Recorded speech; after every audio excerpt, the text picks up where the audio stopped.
Hello everyone, Stan here, and we are starting our traditional Tuesdays live streaming session. So I am Stan, I'm Senior Trading Specialist of Exness, and today I will be your host here at today's live streaming market analysis session. So yeah, hello everyone who is in chat, who is on YouTube, who is watching us on across various platforms. So I remind you that in YouTube we can communicate, I see your comments, we can chat. I can answer your questions. So yeah, hello everyone. Yeah, we have a couple of people already in the stream. So yeah, let's get to the new week. So this week is another interesting week in the market. So let's go dive deeper into the price action, to the narratives of the marketplace, and see what we can capture out of that throughout this week. That's gotta be interesting. So the market is really interesting. So let me show you a couple of headlines first. So yeah, with that we are going here. So I wanted to show you some article from Bloomberg dedicated to the observation that dollar slides into oversold territory across the latest dynamics. So it has fallen to the lowest since 2020, suggesting that the currency is nearly 10% drop from this year high in February. Might have been excessive. So RSI dropped to similar levels in July 2023, was followed by a rally of about 7% in the dollar in the subsequent months. So guys, we need to be careful a little bit about the current drop of the dollar. However, the short-term sentiment might be still against the dollar. So I mean Euro USD, gold and other instruments, so they might already have entered the overheated territory. So that's one concern that we have right now. So yeah, another picture. The dollar sell-off might seem stretched for now. So you see this situation. So already, that's the bearish dollar position. That's pretty massive. That's not exactly the bottom yet, but it's already pretty massive bearish dollar position. So that's what we have in the markets.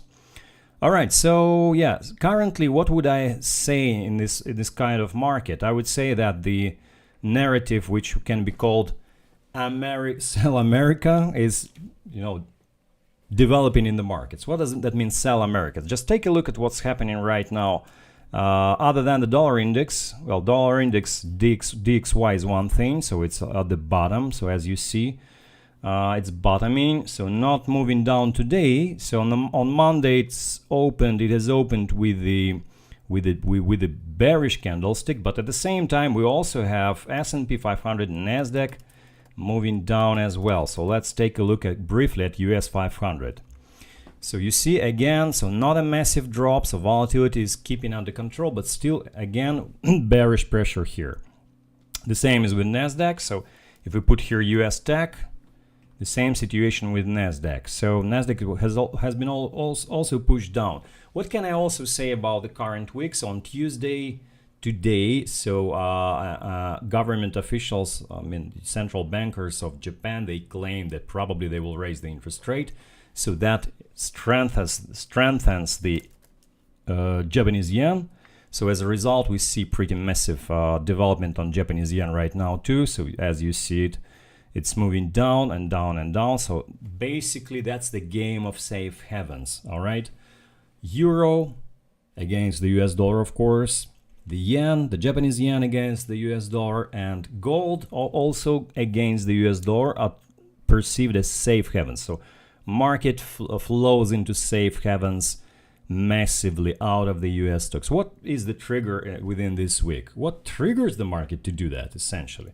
So the main thing basically is the latest development of the Donald Trump activity when he actually accusing Jerome Powell, head of the Federal Reserve. He says that, okay, Powell needs to lower the interest rate. So that's what he said in one of his tweets.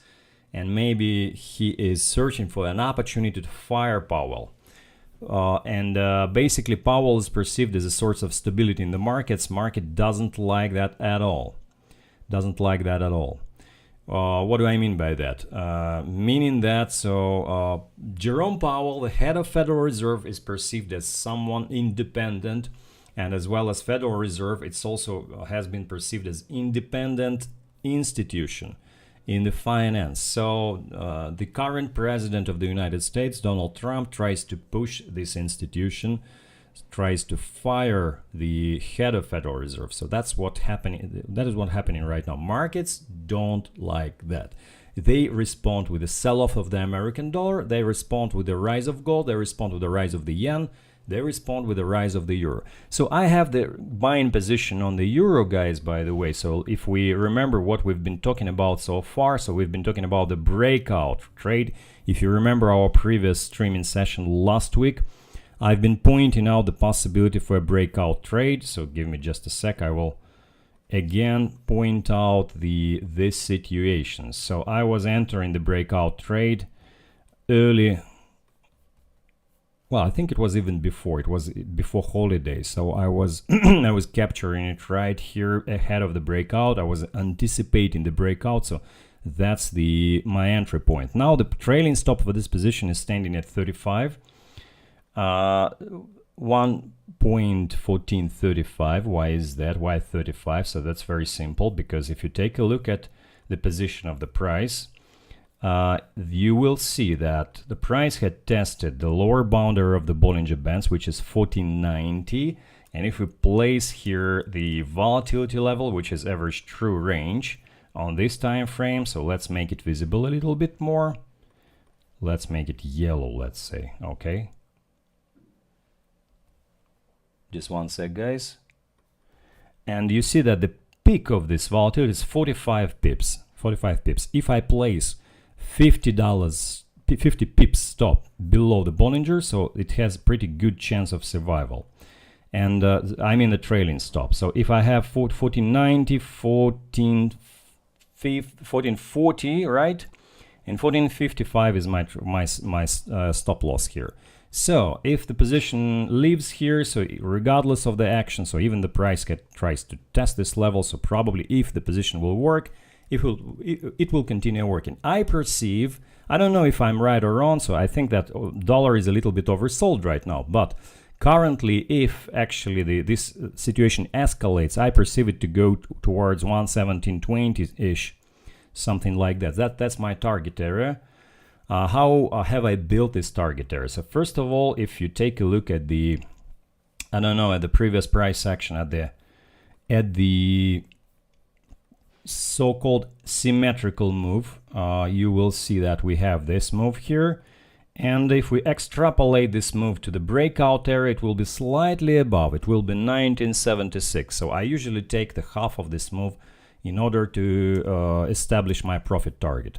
So we never know if it will go or not. So currently, so I'm having the long position for euros. So that's my position for today. So that was built exactly with the logic that we have discussed during our previous streaming session, guys. Exactly. So if you don't sleep in the night, you can join the position right here at the breakout. If you are like me, so you could have established the position on the pullback here at the false breakout to the downside. You see how it works?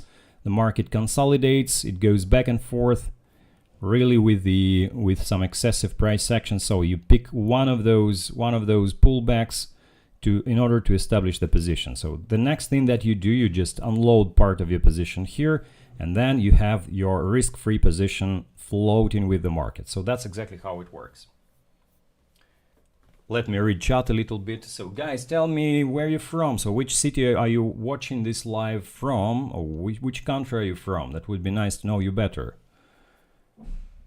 All right, so that's Euro USD. So basically, so that's my position for now. What is about market structure? Let's briefly go through the market structure. As you see, why we have been thinking about this position in the first place. So the reason for that was that the market had jumped above the 20-day moving average for more than 3 daily volatilities.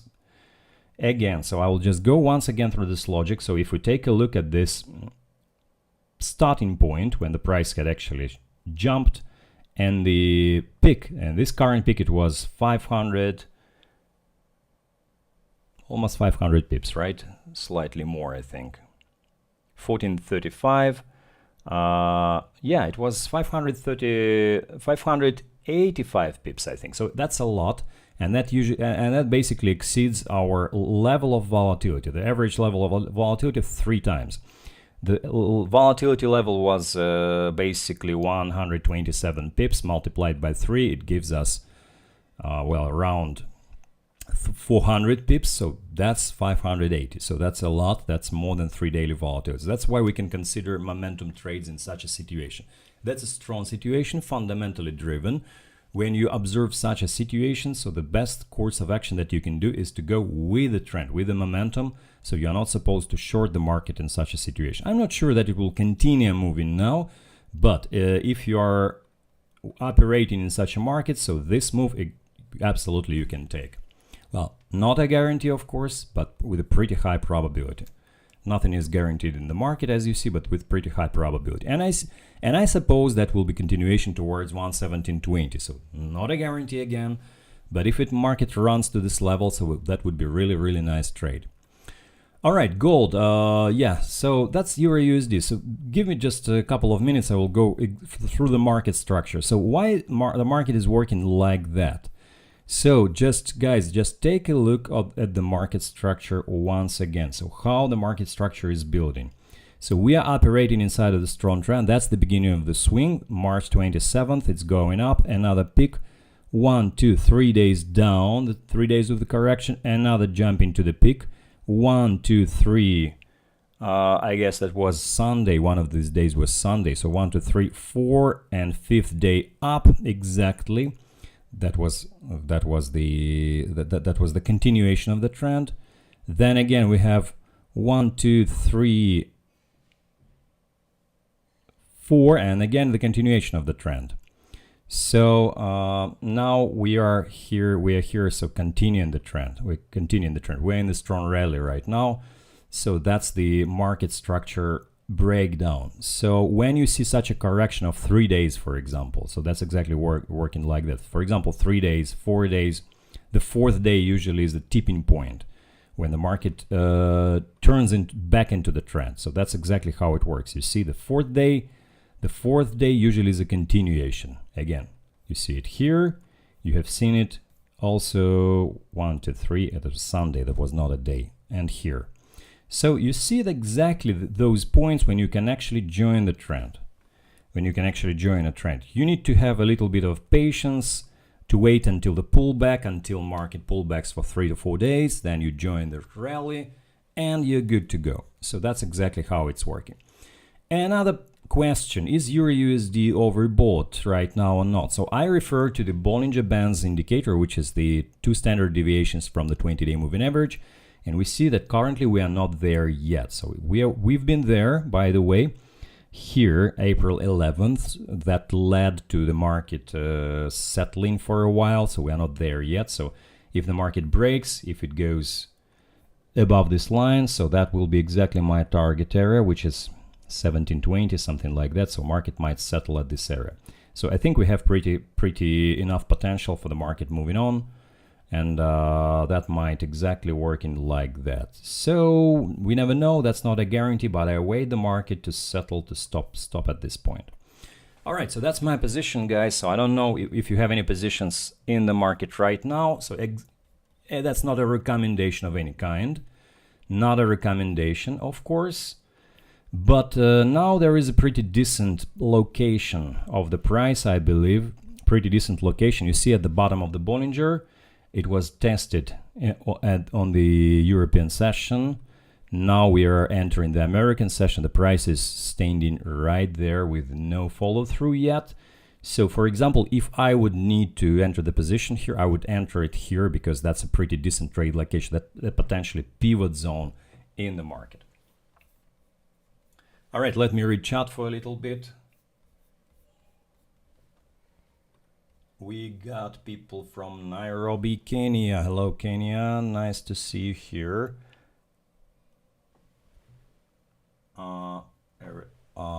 South Africa, right? South Africa is with us. Yeah, nice to see you guys. All right. So guys, don't hesitate to By the way, to drop the link to your fellow traders for our live streaming session, so that not only you will have value out of that, but also your friends, your fellow traders, your peers. So let's increase our visibility for a bit. And don't hesitate to ask questions in chat. So after going through the market, I will be answering your questions. All right, so with Euro USD it's pretty clear. So the market is moving in an uptrend. So currently this uptrend is pretty fundamentally backed by the sell America narrative. Let's quickly take a look at what's going on the FedWatch tool. So what's going on with the expectations of the interest rates for May this year? 90% of traders are thinking that we will have interest rate not changing if Jerome Powell will still be at the head of the Federal Reserve. So at least until then, it will not change. For June 2025, the situation is already different. 62% of traders are thinking that we'll have one rate cut, and yeah, so that's what we see. But what we care about is change. Trading is about change. So we need to know whether we had any changes, for example, for June's meeting, for the meeting in June. What can we see here? We didn't have any real substantial changes since April 16th. So probabilities are going flat. They are going sideways. They're not changing much, meaning that the sentiment for the American dollar is not changing. Currently, it's driven down by the sell American narrative. So, but it's not attracting any more capital right now. That's exactly what's happening. So from the fundamental standpoint, from the interest rate standpoint, from monetary standpoint, there are no drivers just yet. All right, so let's quickly also go through economic calendar, because guys, not charts are just important, but we need to know whether any upcoming news will be published. So we, by the way, can watch the calendar, but we also absolutely can just go to the chart and press economic calendar button right here inside of the terminal. So you will get the idea of any upcoming news. For example, today is going to be Richmond Fed Manufacturing Index, not super important, but still it is. New home sales for the United States and S&P 500 Global Manufacturing PMI. Not super important again. I believe that the most important indicator would be, I guess, Michigan Consumer Sentiment Index and initial jobless claims that are going to be published April 24th, which is on Thursday. So no substantial news, no significant news are going to be published this week, because that's the last week of the month. Usually the most important weeks are first weeks of the month, when we have NFP publication and inflation publication, which is the second week of the month. All right, guys, so without further ado, let's go to gold. I know that a lot of you are trading gold. Me too, but we all trade gold, by the way. We all like gold because of its volatility, because of its huge moves. We have Brazil here. Hello, Mr. Anonymous Dark. Brazil. So it's unusual to see someone from Brazil here on our stream. It's good, actually. All right. Let's go through gold. So you see that the gold is in a parabolic move. What does that mean? Parabolic move is acceleration, which enables a lot of FOMO in the market. FOMO is the fear of missing out. When people see such vertical parabolic move, they start experiencing immediately the large fear of missing out emotion here in this market. And you see that, well, technically speaking, we are outside of the Bollinger Bands from the 20-day Bollinger Bands perspective. Meaning that that's a little bit of overbought territory, as well as the dollar in the oversold territory. That does not mean that it will stop necessarily right now. But that's already the concerning situation. A lot of FOMO trades. FOMO trades meaning that people are relocating their capital from stocks to gold, because they see gold, reaching 3,460. They say, oh my gosh, so gold is outperforming S&P 500. What should we do in this situation? We should close our position in Apple, in Nvidia. Instead we should buy gold. They buy a lot of gold. On Twitter, on Wall Street bets in America, for example, a lot of people are, talking about gold. The sentiment is pretty much overheated. So I would be very cautious with gold right now. Speaking of that, so I know that you might also be experiencing some FOMO. I would be very cautious. So I think that the short-term perspective, of course, is probably up for the day trade. But then when it reaches some peaks, new peaks, so be aware of potential liquidations, potential drops. So if you trade the situation, so try to stick to the best trade locations that you can find here. Inside of the day, of course, that might be the some false breakout situations, something like, market is consolidating at the bottom of the formation, so then it retests this formation, especially on the American session, which will start in 2 hours. It pulls back down, then for example might be bought back again, and that might be the point of continuation, point of joining this trend. But I would be making no more than day trades in current situation, because when you are playing in an overheated market, be aware of potential liquidations breaks. So that might be pretty dangerous. As I've said, this is a FOMO market. A lot of people are experiencing FOMO. They will try to get in at any price they can get, and usually the bigger market players, they unload their positions, they distribute their positions at this bottom. Again, so let's watch the performance of commitment of traders for gold.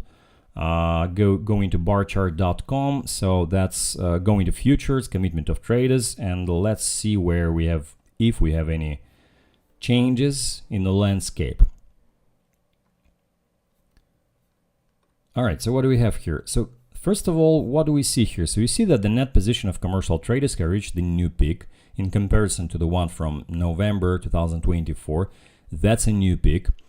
Well, price had already established some massive move, and well, by doing so, we can assume that, all right, so that's a new peak. That situation was a week ago, and the price had already outplayed this situation, so that's no longer fresh information. And but that's pretty much strong trending conditions. That represents strong trending conditions. When actually, so what will change in this landscape? When, if this red line will go down, but the price, for example, will continue staying put without any moves, that might be the indication that there is some selling pressure in this market. Currently, there is a lot of buying pressure from institutional players. So yeah, that's exactly how it's working. Let's take a look at CME Group's volume and open interest. That's also pretty interesting to see. Going to cmegroup.com, GC future, which is gold futures contract. Going here, clicking here, contract specs, and we are going to open interest and volume. All right, so if you see this histogram, you see that the volume is staying put. So it was spiking down a little bit. So now it's holding at a pretty massive level of 460,000-ish contracts, pretty close to 470,000 contracts.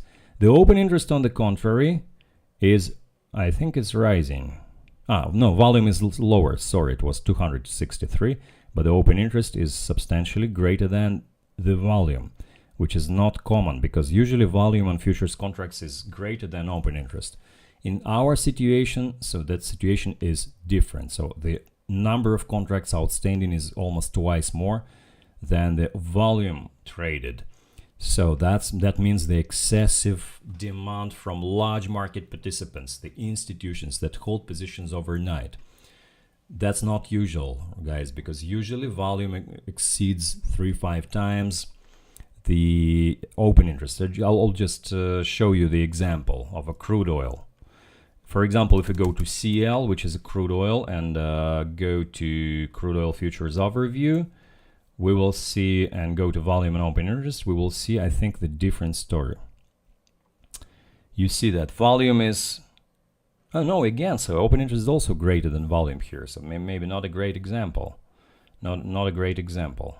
Also, they are holding huge amount of positions. All right, whatever, but that means actually institutional demand.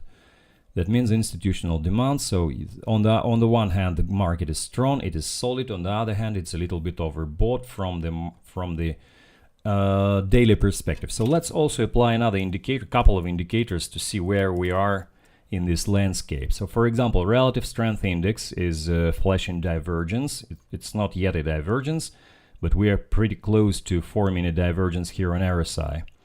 Usually I don't use that much of an RSI, I rely on the price action, but if we see that, for example, we had yet another peak on RSI, but on the price, sorry, but on RSI we don't have that yet, that might be another indication of a slowing momentum, okay? And another one is parabolic SAR, so it might show you the current trend. So currently we are still in an uptrend, so it has not reversed yet, so that's moving up.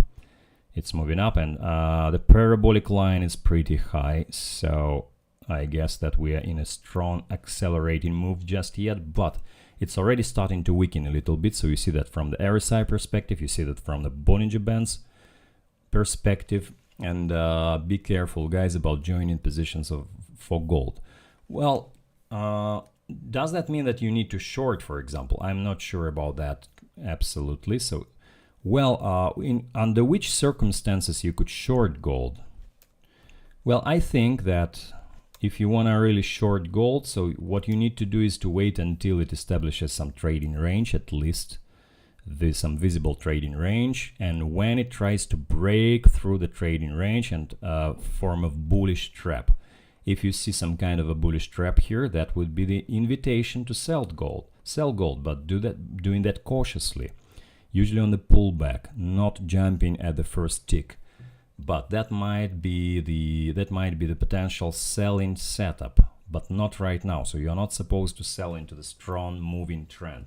Otherwise, you can be wiped out very quickly without even saying I don't know, a few words, because market is very quick. It can wipe you out in no time.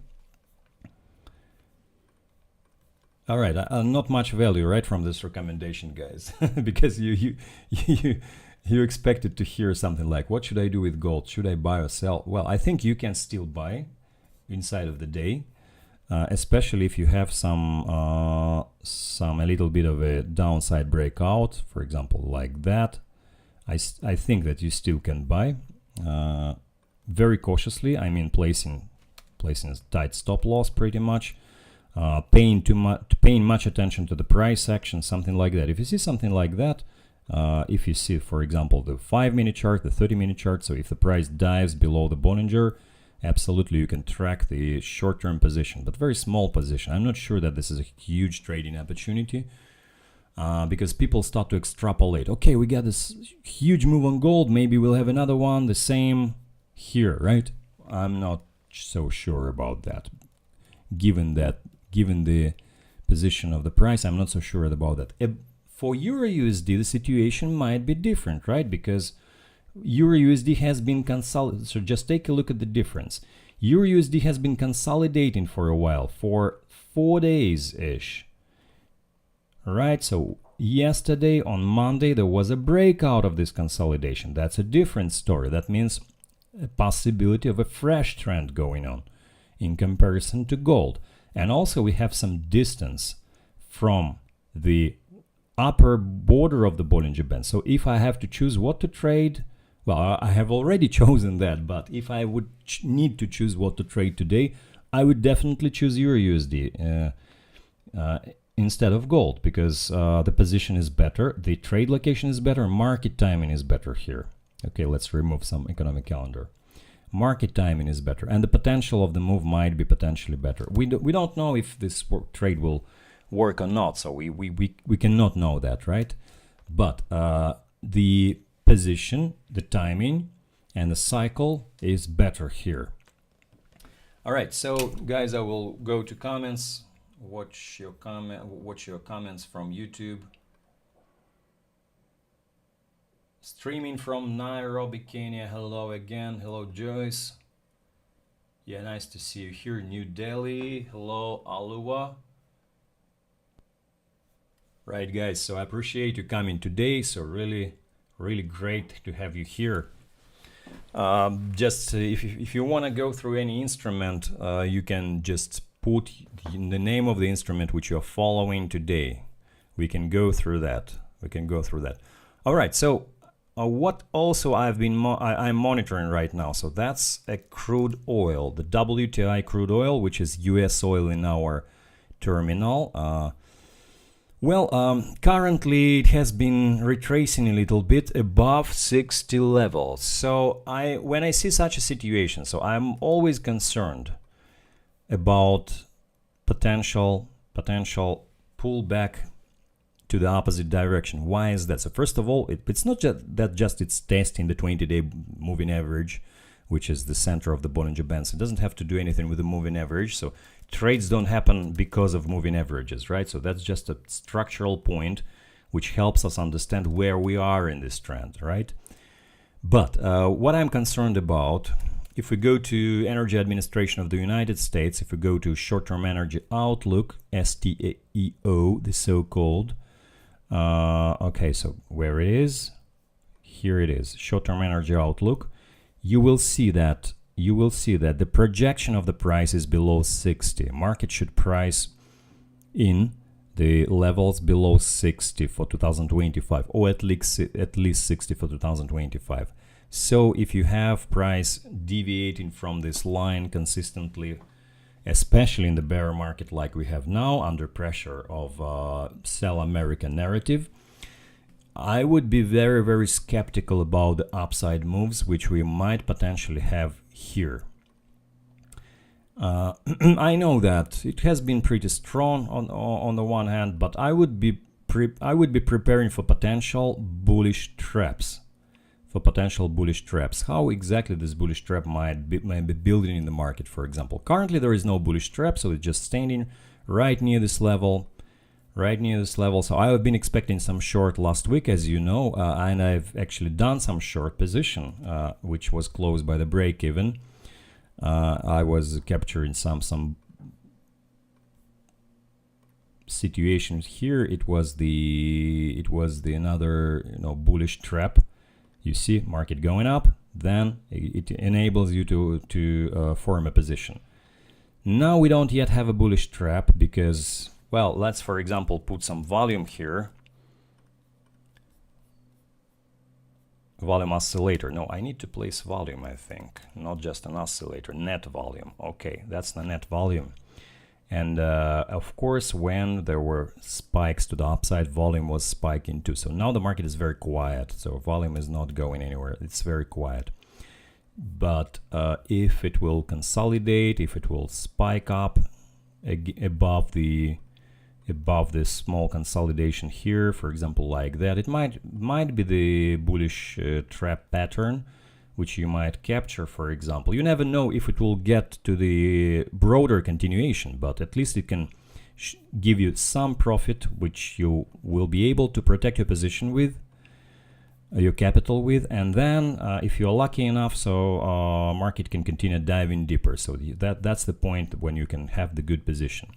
So I would be monitoring for this scenario for crude oil. So I don't believe in crude oil going substantially above 60. So I think that we're pretty much here near the resistance. So on the daily chart, it's 20-day moving average. On the 30-minute chart, so it's the position close to the upper band of the Bollinger Bands, 2 standard deviations. And again, it can capture the peak of the chart formation, you see. So the trend line of the chart formation, if it might be broken. If it doesn't follow through, that might represent the downside move. The invitation to a short position. So if it pulls back down later, goes to 59, 58, 57, so that you will have a tremendously high expectation of profit against your stop. So the asymmetrical trading opportunity may be really, really interesting here on the crude oil because it's really, really fast. But also it can break out to the upside, so don't forget about that because crude oil is dynamically changing.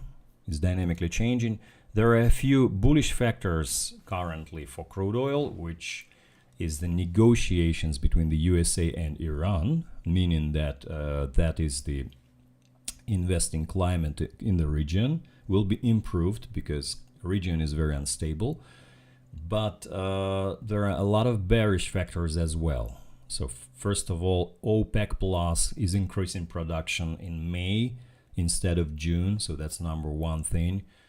Then again, we have pressure from from tariffs again. Donald Trump imposing tariffs, so that's the concerning situation. The level of fear is pretty high. So the economic conditions are pretty uncertain, so nobody knows about anything about that. I don't believe that long positions will be building in the market under such circumstances. Although there are, institutions that buy crude oil regardless of the price, they build positions for the long term, for several years ahead, and a lot of institutions are actually building positions, far ahead. Okay, so we got some suggestions. British pound versus Swiss franc, British pound versus USD. All right, so let's try to take a look. So first of all, I want to see, instead of that, I want to see the spread between euro and pound. So yeah, euro is substantially stronger than pound. Yeah, I know why you're trading pound. That's pretty volatile, so everybody likes British pound. When I trade, guys, I try to pick the strongest currency against the weakest currency. That's what I usually try to do, because that's the easiest way to trade. That's the easiest way to profit from the market. But if you insist on going with GBP, which is, I think, medium, it's not very strong, not very weak. Against the Swiss franc, probably it will be weaker, because Swiss franc is considered as a safe haven along with the yen, right? Currently, though, we have the consolidation, so the market is not showing any substantial improvement for the last 4 days. Well, that's incredibly difficult to find the timing here in this market, or in other words, exactly where the market or when the market will start to move. Yeah, we've got this move, I understand that. Finally, market will maybe move here, but when exactly we don't know. Probably it will shake out to the upside before moving. Currently, we are just standing right in the center of the trading range, right in the center, so that's not a trading setup. I mean, if you trade right now, so it's incredibly difficult to predict anything. But if you will see upside move, for example, for British pound versus Swiss franc, so that might represent a better opportunity. I will be looking forward to potential trend, of course, to the downside, so the bullish trap and the downside trend, because currently Swiss franc is another safe haven along with the yen, along with the euro. British pound doesn't look that strong against the Swiss franc. From the market structure standpoint, we are standing in a lot of days already, so meaning that the market had reversed to the upside swing. So we are already in the upside move. It's not that strong, but it's an upside move. 1, 2, 3, 4, 5 days, 6, 7, already a lot of days. So probably, yeah, you might pick the reversal, but it would not be easy probably, because you need to go against the upside trend.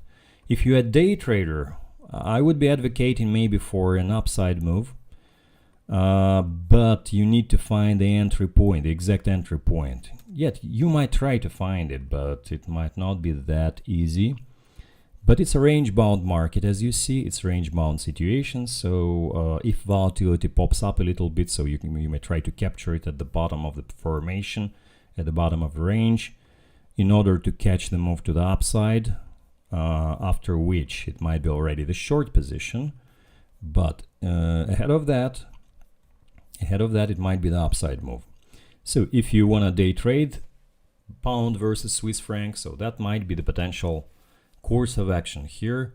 Well, I don't like such situations. They're not so easy as they seem, actually, because the upside potential is not very great. The risk is pretty not very small.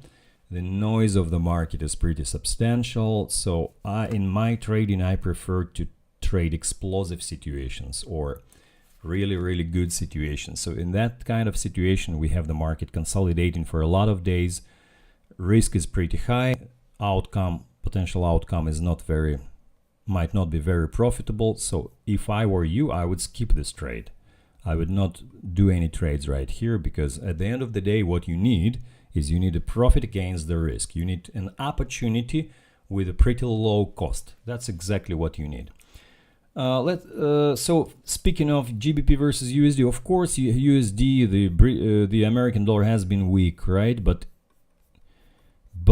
even given this situation, so you see that GBP USD was going up. Well, no surprise here, just like euro, but it's substantially weaker than euro. So of course, my no-brainer choice here in such market is euro. Euro yen. Well, euro yen no, because yen is also strong. I mean, euro USD might be potentially euro versus Canadian dollar, something like that. But that's the no-brainer in my situation, actually. But if you still want to trade it, so yeah, it's the same situation like euro. It's not yet overheated. So if you see that the upper zone is not yet tested, so the zone of overboughtness is not yet tested, so it's just moving inside of the small trading range, just the same situation as euro pretty much. It might retest the lower area below, or if it tests it, it can continue going higher. We don't know that yet, so maybe it will reverse. But speaking of what we know right now, what we see right now, so I think that we can try to capture something like this. In 2 hours, there will be an American session opening. So let's see what upcoming news might be releasing for GBP USD. So today is again, well, that's tomorrow. That's not today. Well, for today, nothing actually. New home sales for America. Well, nothing really substantial. Nothing really substantial. So the market will probably move in current trends before going higher. It might be. So we might need to see a little bit of a shakeout to the downside and then continuing going to the upside. But in a market like that, when the dollar is actually under excessive pressure, so it might go without any shakeouts as well. Sometimes there are no shakeouts when the big money is entering the market, when the big money is flowing into the market. Let's quickly look through the commitment of traders to get the idea of a bigger picture. Let's go to barchart.com, scrolling down and go into British pound, which is B6 contract. Currently, you see nothing really is going on here. So the net position of commercial traders is neutral in comparison to speculators. So they are pretty close to each other. No substantial deviation here. No long position, not a short position. So they just cut their shorts, but they don't build any longs here. For Euro USD, I believe the situation might be similar, but it's actually not. It's different.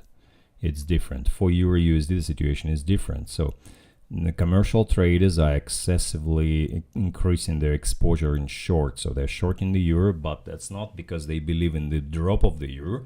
That's because they believe that so they're doing business. They need to deliver euro at higher prices. But here we are already close to the bottom.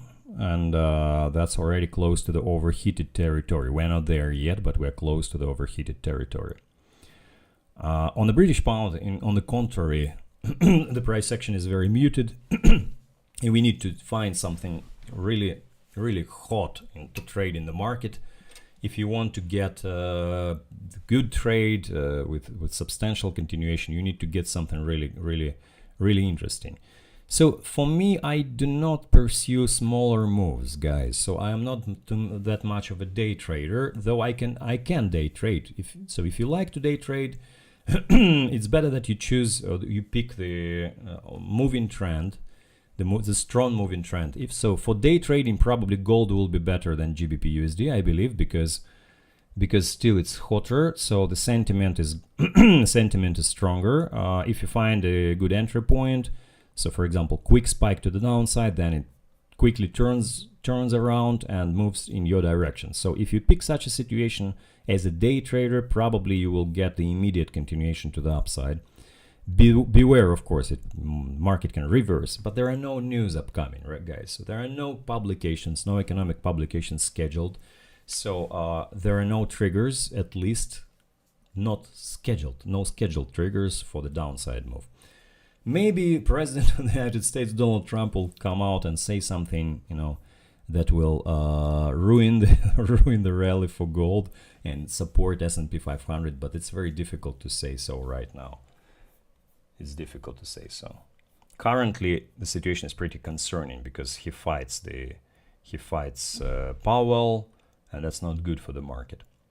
Is pound franc similar to euro franc? Well, euro franc might be stronger, right? Because euro is stronger, so that's no-brainer. And you see that that's a pretty much different situation. Why is it different?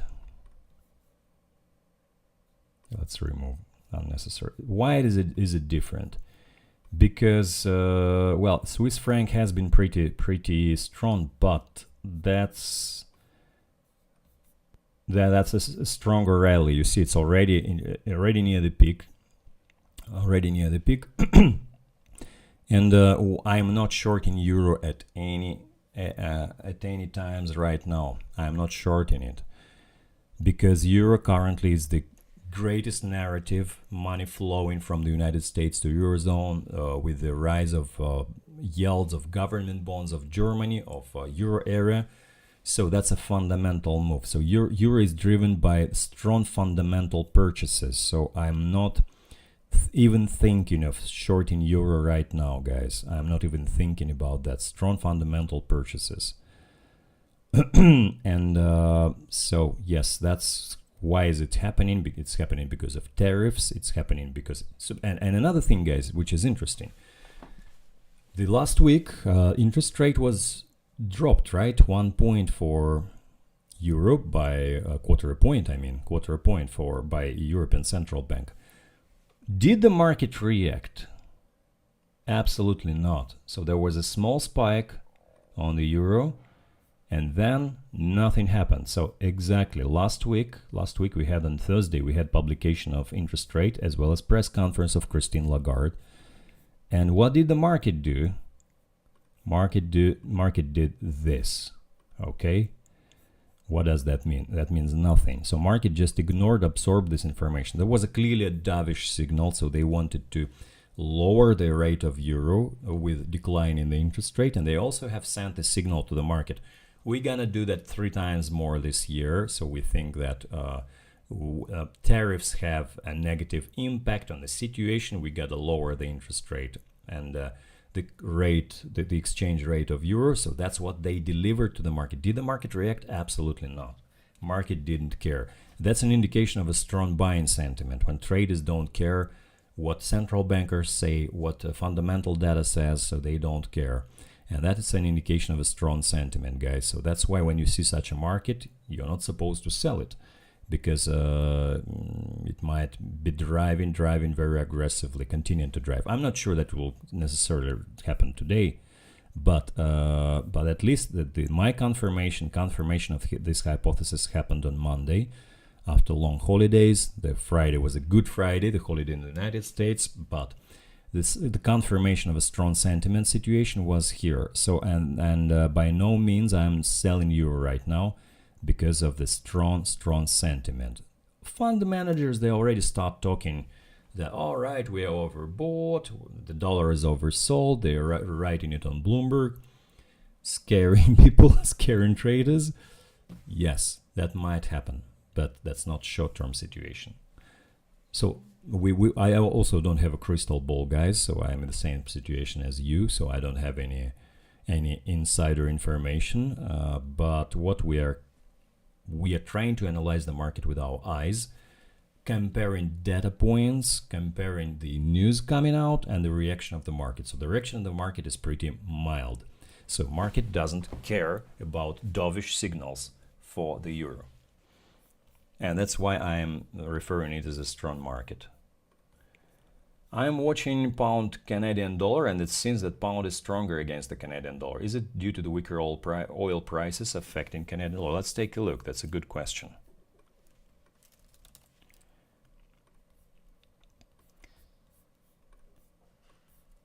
Oil prices, they have their impact, certainly.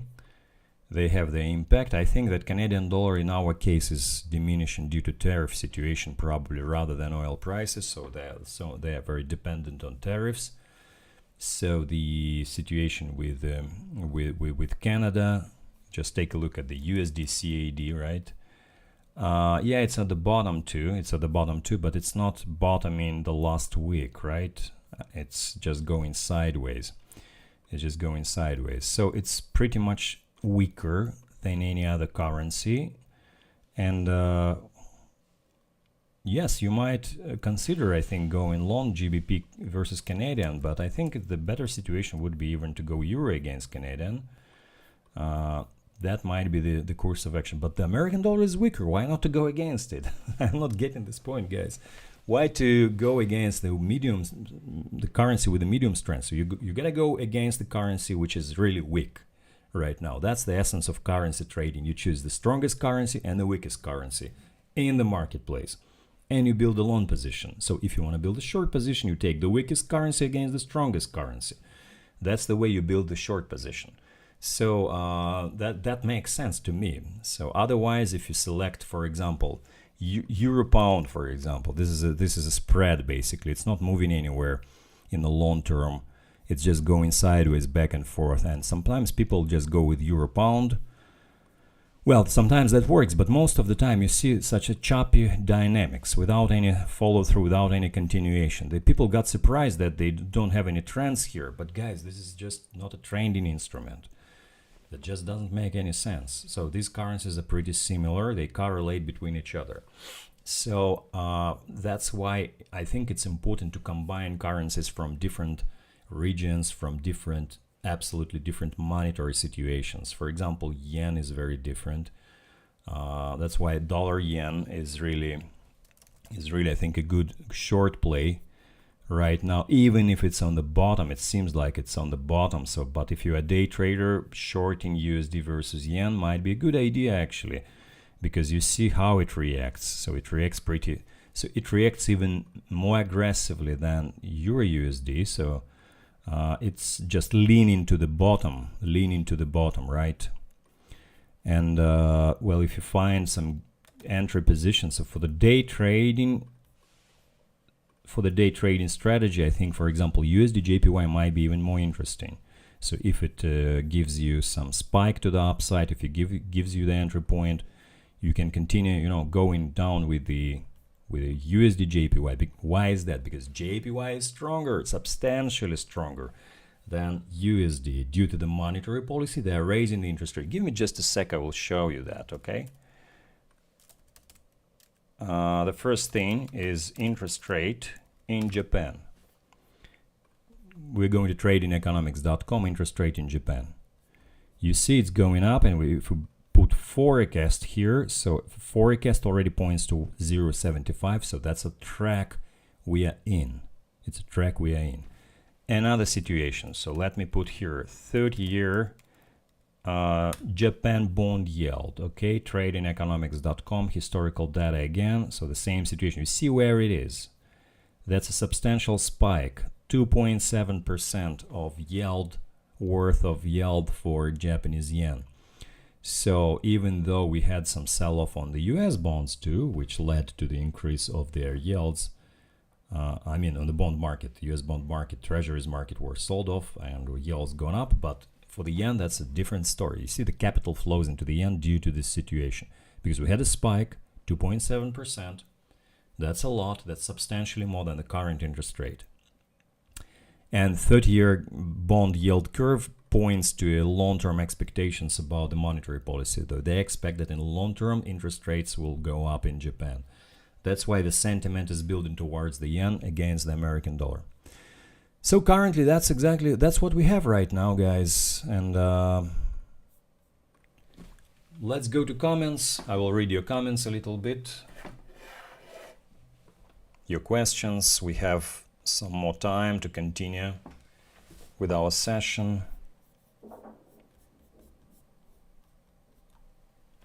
Let's sum up a little bit the today's agenda. So what do we have today?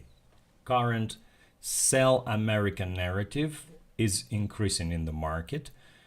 We have accelerating price action on Euro USD on gold. However, American dollar is entering already the oversold territory. You got to be careful about that. So, I mean, if you hold positions, don't stick for them for too long, probably, because otherwise there might be the reversal. Euro remains to be the strongest currency across the board, along with the yen. Yen is probably maybe a little bit stronger than euro, and that's what's happening. All right, just had a look on the euro interest rates on the decline, but overall, would you go long, go and short euro yen? I think it's neutral. I mean, they are both safe havens right now. They are both attracting capital. Chinese investors, for example, they sell some of their treasury bonds and relocate the capital to European bonds and Japanese bonds. So I don't know in which extent the situation is expanding, but they are certainly buying some of that and some of that. So I think I was thinking about the upside breakout of euro yen, but it seems like its situation is balancing, so it's pretty much balanced. So I don't see that much of a development for this currency pair, at least not yet. So I don't have any directional bias for euro yen. They are both safe havens. They are both strong. And when you have such a situation, so there is little room for change.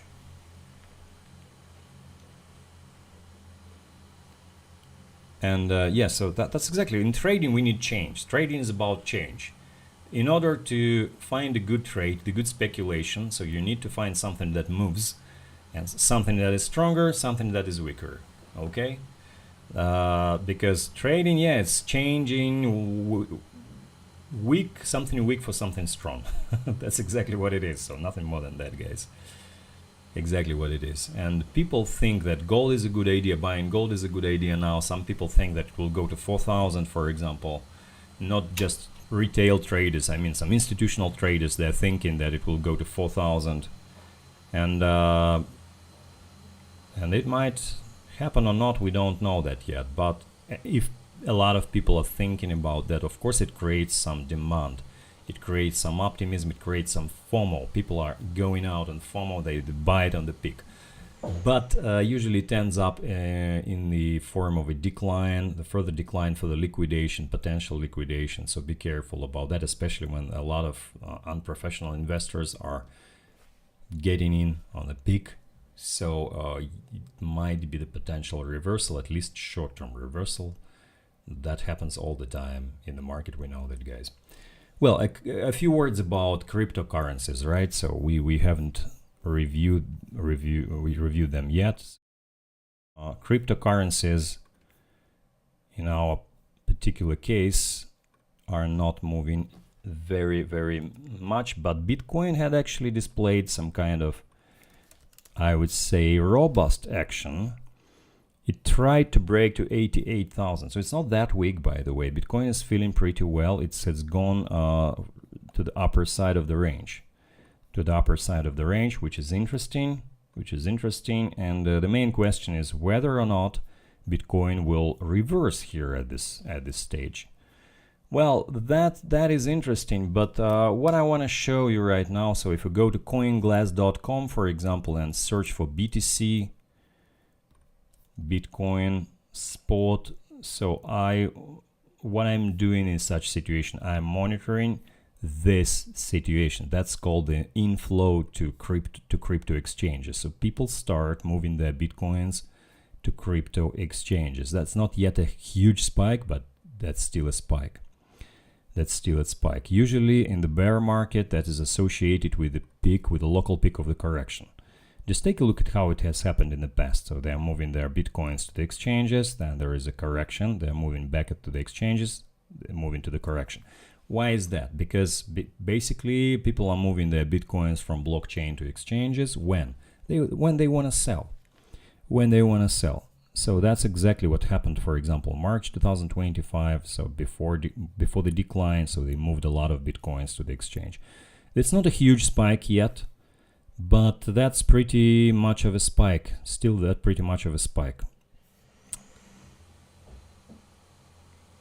Yeah, I guess for today, guys, that's it. That's it for today. So thank you for coming. And there was Stan. Join us next Tuesday here at Exness channel. Put us a like, smash the like button, subscribe, and never miss our next streaming session. So I appreciate you guys coming today. Have a good trade.